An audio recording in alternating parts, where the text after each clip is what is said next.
be like for us.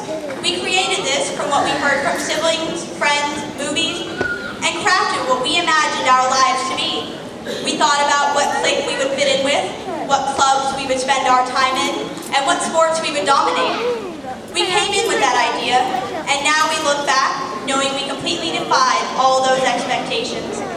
On my first day, as I looked around the crowded halls, I never would have thought I would call this place a home. I never imagined myself staying more than a few minutes after the last bell, let alone well past 9 o'clock. I never thought the weird kid in Hawaiian shirts and the clumsy know-it-all would become two of my closest friends who would push me through so many hard classes.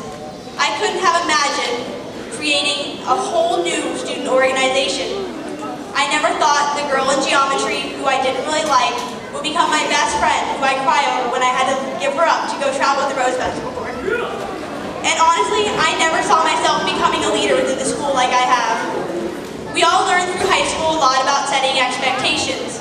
Some of us simply wanted to pass all of our classes, and some of us strive for that 150%. Some of us worked to get accepted to every college we applied to, and some of us really had to buckle down and focus on getting to graduation. Sometimes we set goals we couldn't reach and had to deal with disappointment, but when we set those goals we could reach, we reaped the benefits. And all along the way, we learned a lot about ourselves and our capabilities. In the beginning, we often misjudged those capabilities. When I joined theater, I may have wanted to be the lead role, but I always expected to be ensemble to the left, and I was okay with that. It wasn't until I was told, "Have you thought about stage management? You would be a great fit for the role," did I even begin to realize my potential. Sometimes that is what it takes in high school, being told by our mentors that we can do it and we should strive for higher achievements. Had Miss Lane not been there pushing me and telling me to raise my every expectation, I would never have achieved all of the theater honors I have. I wouldn't have found the inspiration to accomplish all that I have outside of theater and around the school. Now, as we move from being a Rough Rider to another symbol of pride, we must remember what high school has given us.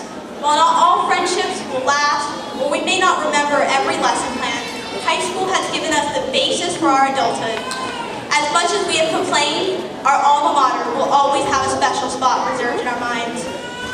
As we walk through those doors, maybe not for the very last time, but for the last time together, we form the idea of what the rest of our lives will be like.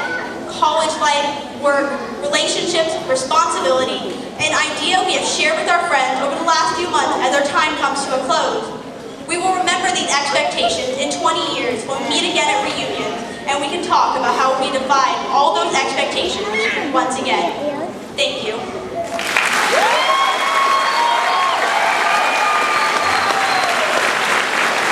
And now I would like to introduce the Roosevelt High School Jazz Band performing "Comin' Home Baby" by Mel Torme.